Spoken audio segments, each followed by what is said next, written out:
예, 여러분 반갑습니다. 오늘은 1월 29일 목요일 아침입니다.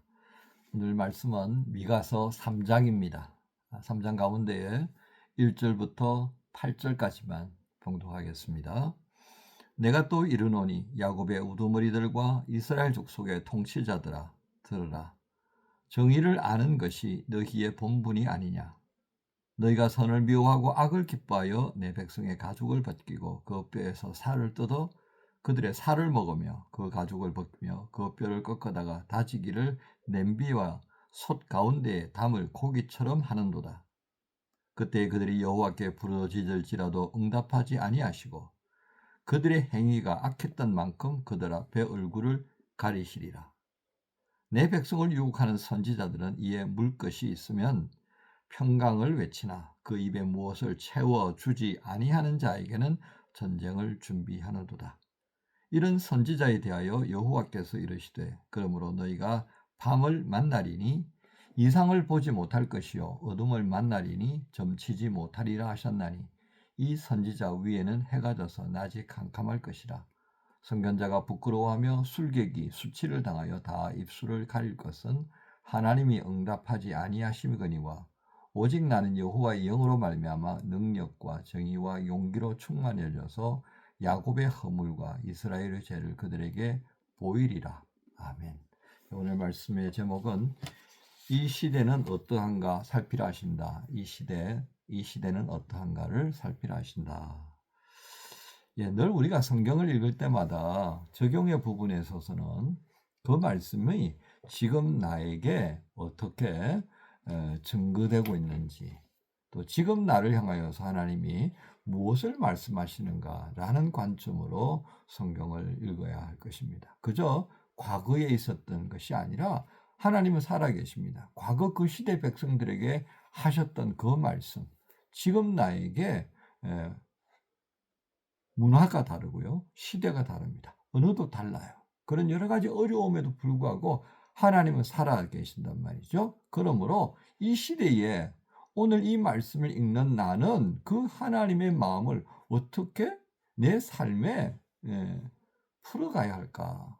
그걸 하나님께 구하고 그 살아계시는 말씀을 하신 하나님께서 성령으로 우리에게 또 살아갈 하나의 길을 열어주시는 것을 경험하게 되는 겁니다. 이게 이제 우리가 성경을 읽으면서 누리는 은혜인 셈이죠. 그래서 오늘 미가서 3장은 이 북왕국과 남왕국, 소위 말하는 이스라엘과 유다의 그 지배 권력층들, 정치와 종교계에 관련되어진 그 어느 역할을 감당해야 되는 이들의 문제점들을 아주 적나라하게 보여주시면서 오늘 이 시대를 살아간 우리는 어떤 모습이어야 할까, 어떤 자세여야, 어떤 삶의 모습이어야 할까를 고민하게 해주시는 그런 말씀이라 하겠습니다. 1절을 볼까요? 야곱의 우둔머리, 이스라엘 족속의 통치자들아 라고 하는, 소위 말하는 권력의 정점에 있는 상층부에 있는 이들을 향한 말씀이다 라고 보실 수 있겠습니다. 그러면서 정의를 아는 것, 정의를 행하는 것, 이게 너희의 본분 아니냐, 그렇죠? 하나님께서 권력을 주신 것은 바로 그것입니다. 그런데 2절과 3절을 보면 어떻습니까? 완전히 다른 방향으로 갑니다. 선을 미워하는 거예요. 하나님의 공의와 정의를 통하여서 하나님이 선하다고 여기시는 바들을 헤아리고 그것을 행하도록 자신들이 모범을 보이고 그리고 백성들이 그것을 행하도록 살펴봐야 되는 것이 권력을 주신 목적이거든요. 그런데 어떻게 합니까? 반대예요. 선을 미워하고 힘이 없는 백성들의 고혈을 짜내고 그들의 오늘 정말 잔혹한 장면들을 보여줘. 그죠? 2절, 3절. 정말 중세 유럽을 보면요. 귀족들이 그 농노들을 통하여서 얼마나 많은 착취를 합니까? 사람 취급도 안 하잖아요. 그런 모습들, 이게 약탈인 겁니다. 양심의 가책이 전혀 없는 거예요. 소위 말하는 내가 만든 양계장 안에서 닭이 알을 넣으면 당연히 그거 내가 가지고 가는 것처럼 그렇게 당시에 그 귀족들, 그 왕족은 백성들을 그렇게 대했다 그 말이죠. 그러니까 시민혁명이 안 일어났다 그러면 지금도 그렇게 사는 거예요. 르네상스가 되어지고 시민혁명이 일어나고 그리고 계명주의에 의하여서 정치 구조에 대해서 고민을 하고 권력의 중심이 군주에게서부터 국민에게로 옮겨가는 이 과정들이 있었기 때문에 오늘 우리가 뭔가를 아니다, 맞다라고 할 수 있는 상황이 되어 있는 겁니다. 그러니까 그걸 보면서 하나님께서는 헤아리시는 거예요. 그렇게 되니까 하나님은 그들의 기도에 응답하지 않고 그들을 향해서 얼굴을 돌리신다. 이건 뭐예요? 결코 하나님께서 그들에게 은혜를 주지 않고 하나님께서 그들에게 복을 주시지 않는 겁니다. 그 다음에요, 이 백성들의 우두머리들에 대한 통치자들에 대한 말씀이 있다면 5절부터 7절까지는요 선지자들입니다. 이 선지자들을 향하여서 뭐라고 말씀합니까? 5절에 보면 내 백성을 유혹하는 선지자들은 이렇게 말씀합니다. 자신에게 유익이 되는 것이 있으면 달려들고 유익이 없으면 외면하고 모른 척하고 하나님 말씀을 왜곡하고 이제 그렇게 하는 거예요. 바로 그들은 이렇게 자신들의 이익을 따라서 하나님의 말씀을 앞으로 놨다가 뒤로 놨다가 뭐 떡 주무르듯이 주물러 버리는 거죠. 그렇게 되어졌을 때에 6절에 보십시오. 너희가 밤을 만나리니 그랬습니다. 이상을 보지 못할 것이고 어둠을 만나리니 점치지 못하리라 하였나니 이 선지자가 위에는 해가 져서 낮이 캄캄할 것이라. 그 말은 뭐예요? 뭔가 구분할 수 있는 그 모든 능력들이 다 박탈되는 겁니다. 선지자라고 하는 것, 선견자라고 하는 것은 되어질 것을 하나님께서 보여 주시고 그것을 백성들에게 외치는 선포의 역할을 하잖아요. 메신저입니다. 근데 그걸 완전히 하지 못하도록 닫아버린 거예요. 그들의 모든 감각, 영적 감각 기능이 어둠이 되어버리는 상황을 여러분 한번 생각해 보십시오. 바로 그것이 지금 미가가 증거하고 있는 이 시대의 실상이었다라고 하는 것입니다. 자, 그러면서 하나님께서 심판의 말씀들을 합니다. 8절에 오직 나는 여호와의 영으로 말미암아 능력과 정의와 용기로 충만해져서 야곱의 허물과 이스라엘의 죄를 그들에게 보이라. 자, 여러분 여기에 미가의 모습을 보입니다. 자, 통치자들도 선지자들도 다 자기의 이익을 쫓아서 눈에 충혈이 돼가지고 쫓아다니기 바쁘다. 그러나 나는 하나님의 영으로 살아가기를 바라고 그것으로 충만하고 그것으로 나의 능력을 삼고 그것으로 해서 나는 너희들의 불의함과 하나님 앞에 패역한 그 모든 행위들을 다 드러낼 것이다 라고 말씀합니다. 우리는 오늘 이 말씀을 들으면서요 마지막을 보십시오. 어떤 결과가 주어지겠습니까? 이러므로 너희로 말미암아 시온은 갈아엎은 밭이 되고 예루살렘은 무더기가 되고 성전에 사는 수풀의 높은 곳이 되리라. 황폐하도록 만들겠다고 말이죠.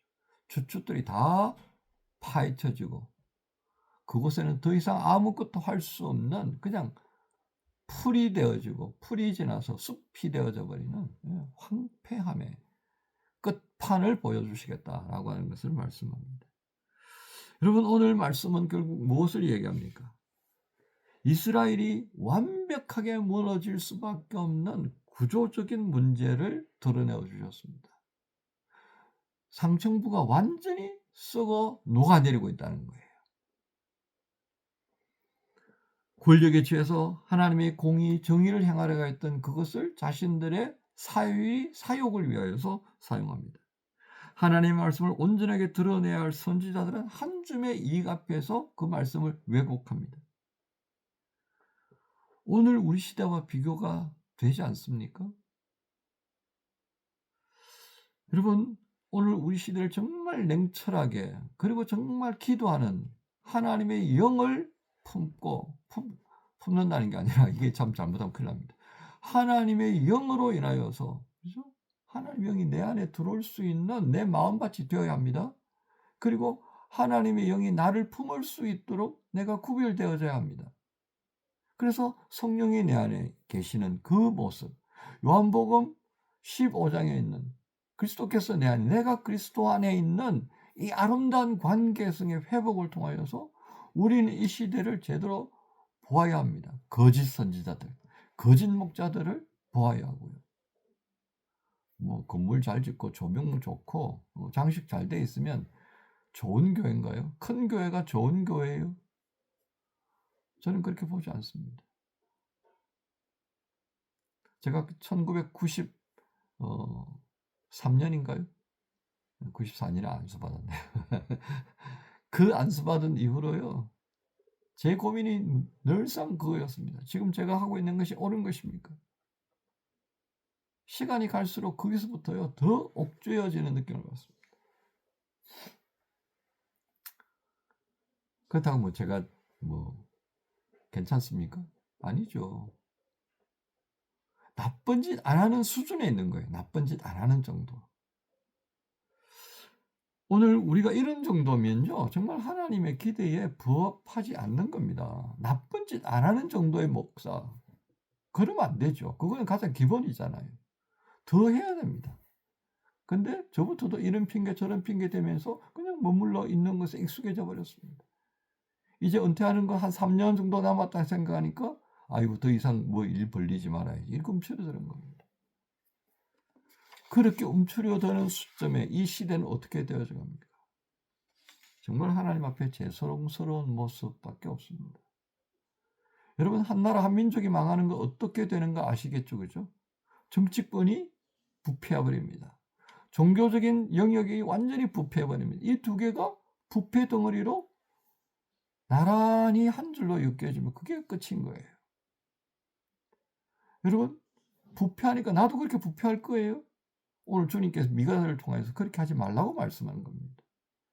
아니, 기성세들은 다 이렇게 해먹고 우리 젊은이들 보고는 이렇게 하지 말라는 게 말이 됩니까? 그래서 죄송한 겁니다. 정말 죄송한 거죠. 그래도 저보다 조금 더 순수하잖아요. 그러니까 저보다 컵만 먹는 게 더 쉽잖아요. 그죠? 이런 말 하는 게 참 죄송스럽네요. 그래서 하나님께서 우리 젊은 세대들을 더 붙들어 주시기를 의탁할 수밖에 없습니다. 내 힘으로 할 수 있는 게 아니니까.